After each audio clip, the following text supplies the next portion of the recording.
Yeah, so I met Taylor, who I've heard about him before. My brother has a Christian clothing line, and he danced for a part of my brother's.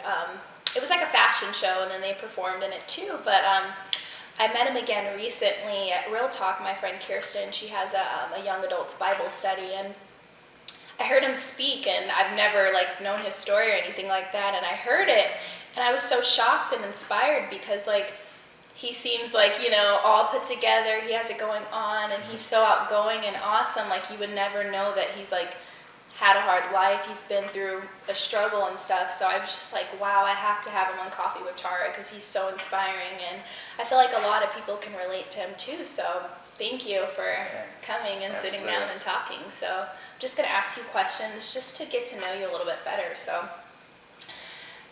describe yourself in 3 words. It can be 3 words that kind of describe you, what you're like, or your personality.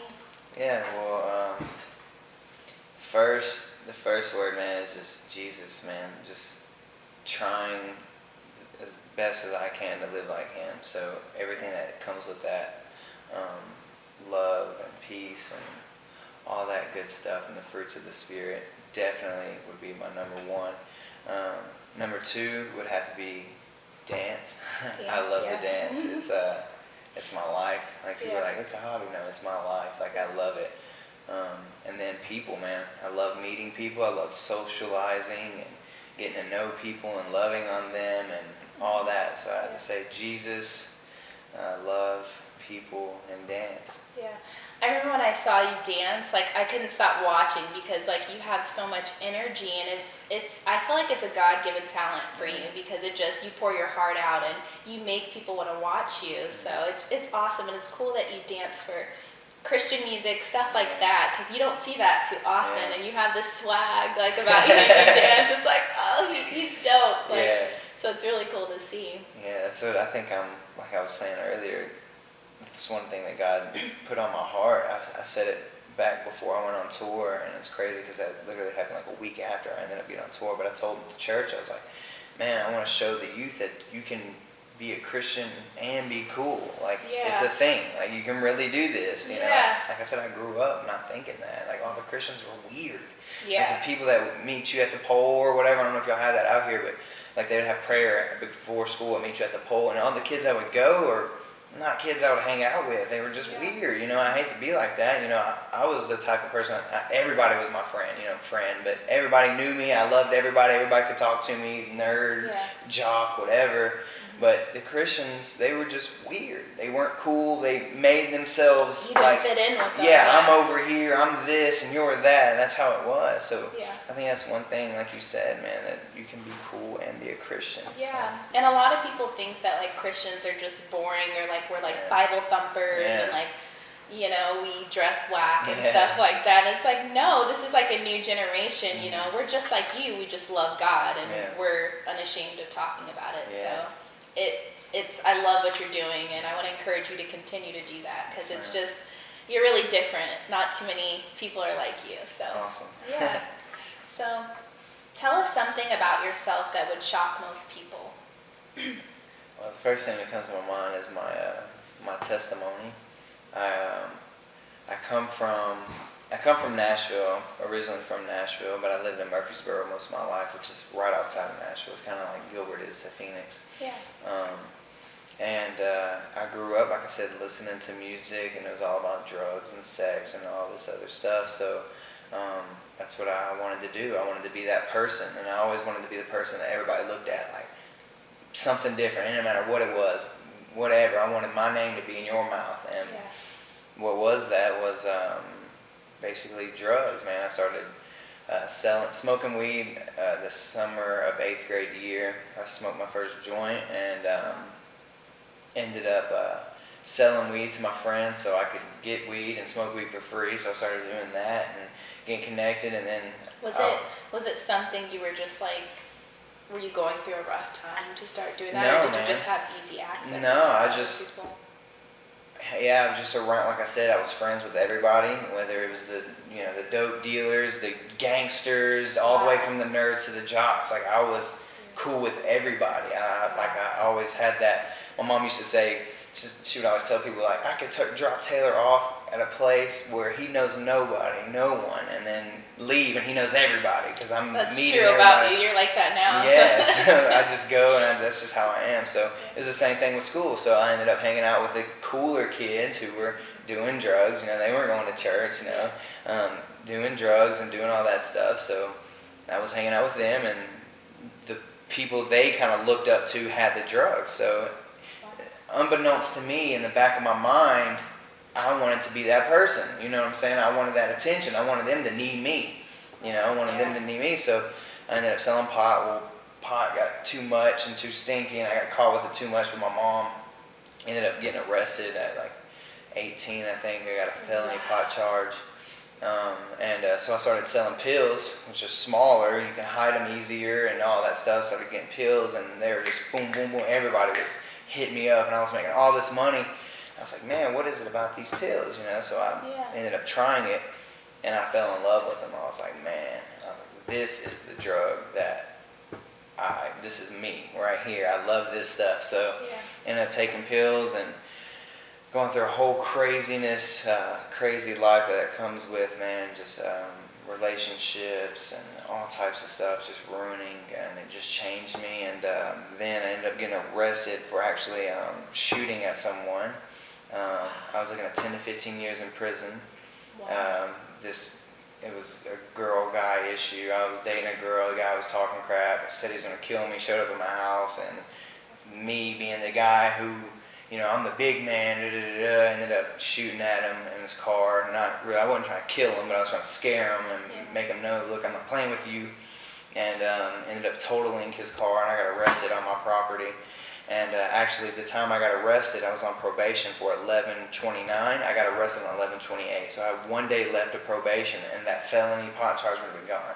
Yeah. So now I'm looking at the felony pot charge. I'm looking at shooting at someone. I'm shooting in the city limits, and all these things that come with it. And I'm like, holy smokes, you know. And I'm a good kid. Like I'm playing this. I'm not really. This ain't really me. I'm not really a gangster. I'm not really a thug, but I'm getting charged like I am. Yeah. So that kind of like was like, wow. What was going through your mind, like just looking at the time you're facing, and just like, were you like, how did I end up?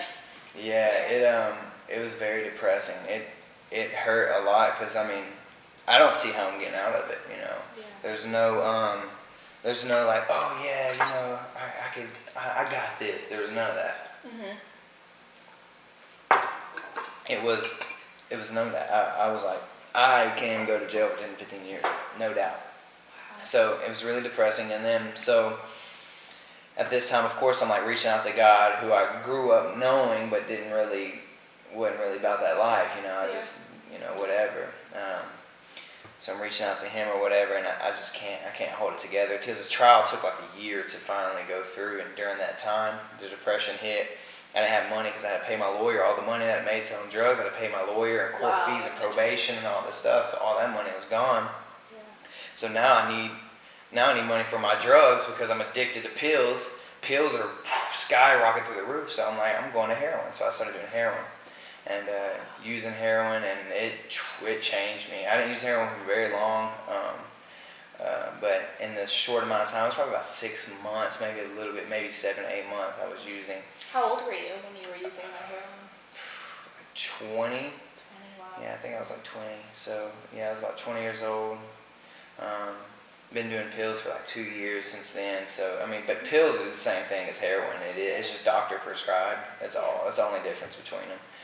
So anyway, so I started doing that, and then it came down to the wire. I'm like, Lord, you know, I'm sitting in that courtroom. I'm like, I was like, God, I know I need you. I know you have a calling. I knew He wanted me to dance for Him. I had tried it before. I knew what my calling was, but I just wanted to do my own thing. You know, He wasn't going to give me what I wanted, and if He was, it's going to be a long time before I got there. You know, so I was like, man, I'm just going to do my own thing. So I looked, and I prayed in that courtroom. I was like, Lord, if you get me out of this, I'm yours. Like, I know you've heard this a million times to different people, but I'm serious, man. If you do this, and I'll get out. My lawyer came out, and he was like, look, man. He's like, you're good to go. I was like, what? I'm like, holy smokes. So the prior charge, which violation of probation is mandatory 30 days. I actually violated twice. I didn't tell you. I ended up failing a drug test because I was using drugs, and I had to go back to probation, which I thought I was off of, so I fell under, so I violated twice. That's a mandatory 2 months, maybe 3 months mandatory. You're not getting out of it. Didn't have to do that. So the prior charge, the violations, and the shooting, all of it was gone. And people are like, how did that happen? I'm like legalistically, I don't know. I have no clue. I can't tell you what my lawyer did. I don't know if he threw the judgment. I don't know, but God made it happen. Yeah. Whatever it was, God made it happen. And so I did, man. I ended up moving. I was like, look, I'm going down to a Bible boot camp in New Orleans. So I moved down to New Orleans, and as a 6-month program, I ended up doing a year. I stayed an extra 6 months because God, even though I didn't want to, but I was like, look, I've done me for so many years. You're telling me to do this, I'm going to do you. So I stayed another 6 months, and he changed my life. And that's so important. Like, God never gives up on us, you know. We could be at the lowest point of our life, but he never gives up on us. And I want people to know that. Like, some people feel like he can't find them, like they're too far gone. But like, even hearing your situation, like, they could be like at a super low point or doing something that like they feel like God will never help them or rescue them from. But you're like a perfect example that he can do that, you know. Exactly. Through God, like, all things are possible. Like, with man, like, that situation, like, without God, it seems like you'd be in jail. You'd be facing some time. You know, your life would probably be, you know, close to over, you know, at least your young years. So just with God, like, he can just make things happen, and it's amazing to see how much he loves us. And just piggybacking off of that, it's even more than that. So he can change, like, take you out of situations, but he can also put you on a platform. So like, he used what I went through to end up helping inspire others. That's why I went on tour. Wow. So he not only used the bad for the good. It's the same thing as the cross. Like, the cross it's like an electric chair to our minds now. Yeah. Who can think of an electric chair and be like, oh man, that electric chair, thank you Jesus? Like, no. Yeah. But that's what the cross is. Yeah. So when we wear these crosses and we see these crosses, we see it as a cross, but they saw it as terror. So not only that, so he flipped that, but also he gave me the desires of his heart, or the desires of my heart, because that's what his word says, for one. But for two, I'm a living example, because what I wanted to do was go on tour. I wanted to travel. I wanted to dance. At the time, I really didn't care if it was for him or for you or for her or for you or whoever. I wanted to dance. So now, not only did it take me out of something, but he gave me a new life, and then also gave me the desires of my heart since I was young. So like, all of that just because I was obedient and gave my life to him. So, that is so amazing. Yeah. And the fact that you like found the strength to like take that bad situation for good, like bring it for God's good and give him glory is just amazing, and it's very inspiring. Awesome. Thank you for sharing that. That's something I would have never have known about you. Yeah. Like, it's like hard to think, you know, but it's people are like, I don't believe it. I'm like, well, I can show a picture. I don't know. I'll send you a picture and you can post it on the thing, but it's crazy. Wow. It's side by side of me then and me now. Yeah. And it's What would you tell your younger self, like if you could tell your younger self something, or just advice? Honestly, man, this might sound crazy, but I have a saying that goes along with it. I wouldn't change a thing. Wow. Yeah, I wouldn't change a thing. If I got this from a pastor of mine, but if heroin brought me to Christ, then praise God for heroin. I know that sounds crazy, but like, I wouldn't change it for nothing. I'm here now. I'm safe now. I'm good with Jesus now. I'm going to heaven now. So I wouldn't say a thing, because it's helped so many people. Wow. And you touched so many lives. Yeah, through it, and there's so many people now that they grew up with me doing drugs with me, and now they call me. They're like, Taylor, dude, I died. I had a dude say, I died last night, bro. I literally died, and they brought me back alive. What do I do? Like, I got you. Wow. Let's do this. And I have that all the time, so I wouldn't change a thing. Wow. Thank you for sharing that. Okay. What's your passion in life? I mean, I feel like you basically just covered that. Yeah, Jesus and dance, man. Just if I could do, like, he has me in a season now where I'm not dancing as much and stuff, and I'm content with that. But if I could just have my way, I would just dance for him. I don't need money. Just give me a pillow. And I told him, I was like, just give me, and he did on Epic, but I was like, just give me a pillow, give me a roof on my head, give me food in my stomach, and a platform to dance for you, and I'm good. Because you guys are literally just traveling. Aren't you like staying with people? And Yeah, it's we're like staying in random homes, big houses. homes, tiny homes, nasty hotels, good hotels, floors, air mattresses, like whatever. Yeah. So he literally took my prayer and was like, all right, you said it, so here you go. It's seriously like, I'm talking about, we stayed in some funky places. We were in Compton and Oakland and just bad places, man. Seattle. We heard gunshots multiple times right outside of East St. Louis. Man, East St. Louis is probably one of the most hood places. It literally looked like, I don't know if y'all have seen Detroit, but it literally looked like a hurricane had came through. And windows boarded up, like whole blocks of places just boarded up. And it was like, what, did a natural disaster happen? Like, no, this is poverty. And you don't see that. You know, everybody was talking about, where did Trayvon Martin get shot at? In St. Louis. What's it called? I forgot the city. Do you know the city he got shot in? Trayvon Martin. It's in St. Louis. Anyway, so that place, that was all like, news was like, oh, this is a bad side of town, this is bad. The dude was like, dude, people die out here every day. Trayvon Martin was one black kid. Black kids are dying daily out here and ain't nobody saying nothing. Yep. That's where we were. Wow. You know, so he literally did. He was like, here's your pillow, here's your blanket, here's your food, and dance. Like, okay. You know, but yeah, that's my passion, man, dancing and Jesus and just living this life to the fullest. Yeah. You know. And like, that's beautiful. It just reminds me of Jesus, because like, he didn't go in the nicest places. He went into like, you know, he sat with like, you know, sinners, just anybody. He went to places. Prostitutes, yeah, like normal people wouldn't desire to do that, but it's cool that you guys went into the roughest parts of town just to dance and just like, just sow so much seed like into these kids' lives and stuff. And meet them on their level too, you know. Yeah. Meet them on their level with their type of music and their all that. So yeah, if I could just do that for the rest of my life until I'm literally dead, I would do that. So I'd say that's probably my passion. That's awesome. Yeah. If you could change something about the world, what would it be? Their perception of the church. And first I would have to change the church itself, because the church is not the way God intended it right now. There are some, but the majority of it is very religious based and very selfish. And the church is supposed to move as a body. If one church is hurting in this area, this church helps, and reverse, and it's a cycle. There's no need for like welfare and all that stuff. God didn't intend on that. God intended on the church to help out the people in need, and everything was supposed to be, you know, spread out. And now everybody, and that's why we have, you know, all the same-sex marriages and all these things that are happening, abortions and all this stuff, because the church isn't doing their job.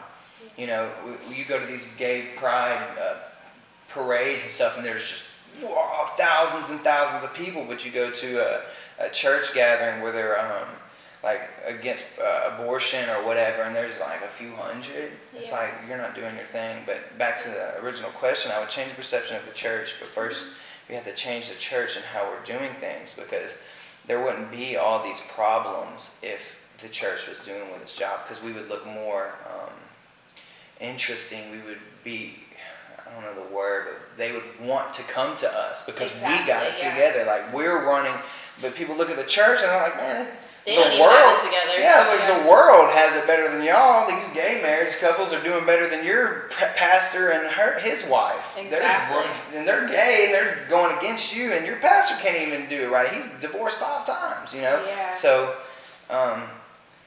if I could change anything, it would be change the church and the way that Jesus intended it to be. And then I guess the perception of the church would change if the church changed. So that would definitely be it. That's good. Thank you. Where do you find peace? Man, in 2 places.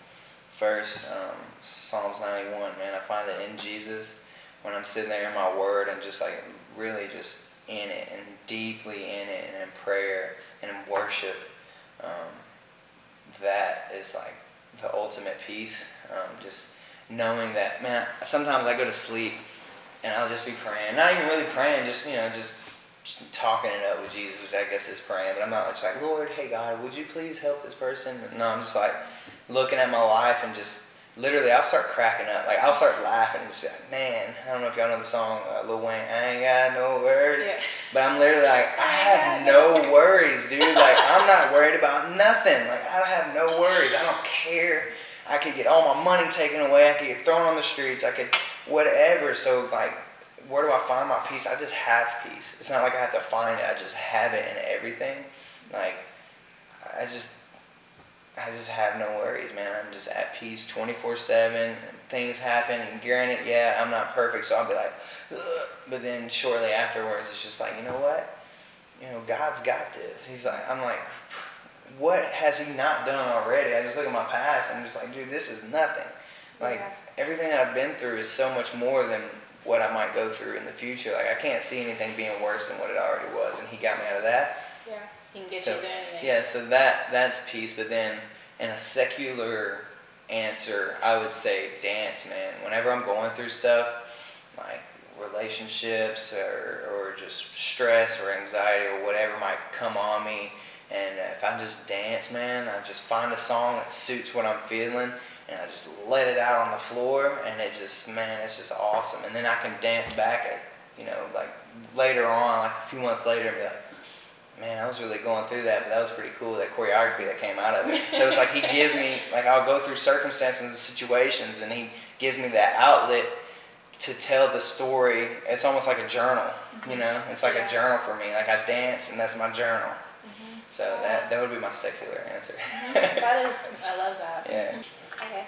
What's something you want the world to remember about Taylor?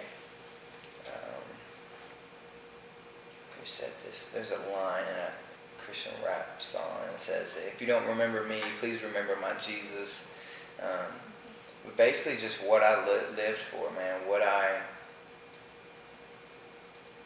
Not even me, I don't want me to be in it at all, but just the passion, the love, and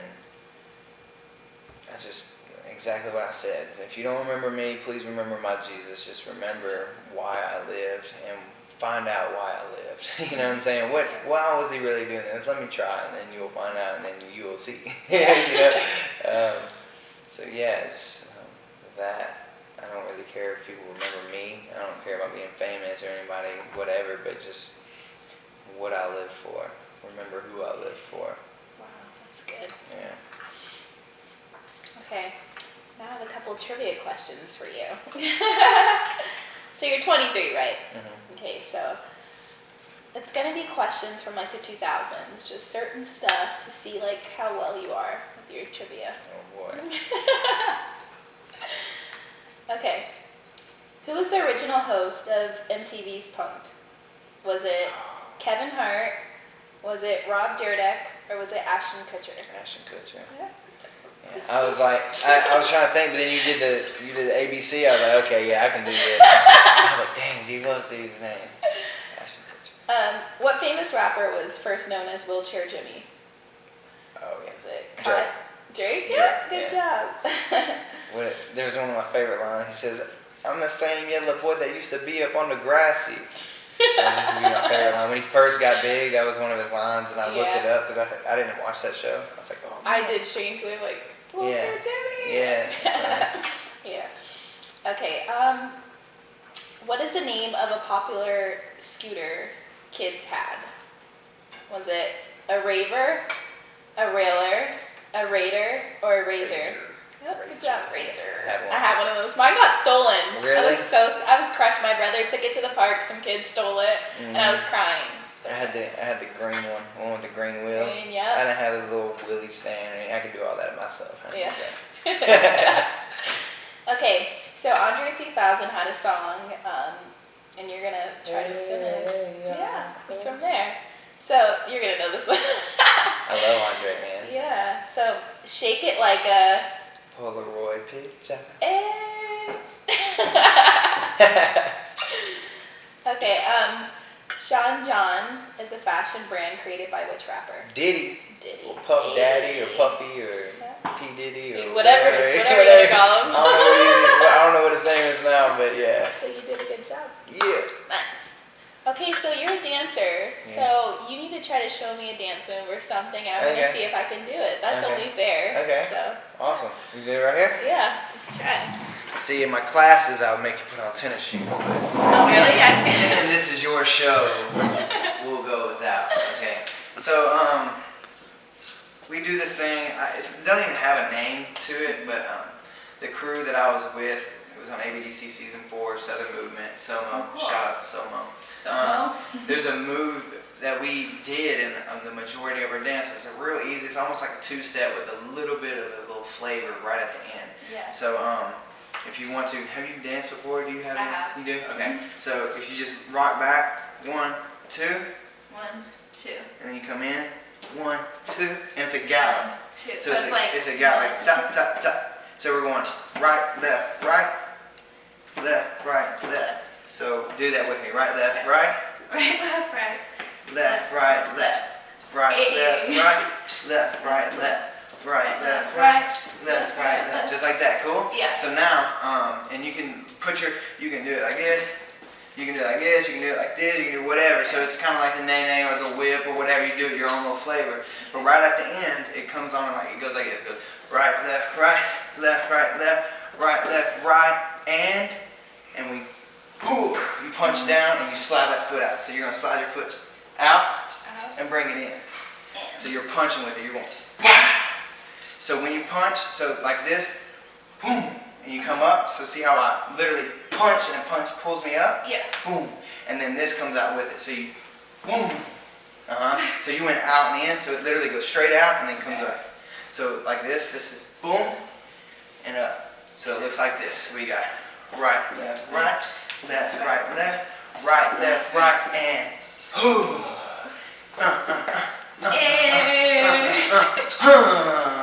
I can't do it like that, but it's similar. Let's do it. Yeah. 5, 6, 7, go. Ba ba ba ba ba ba ba ba ba.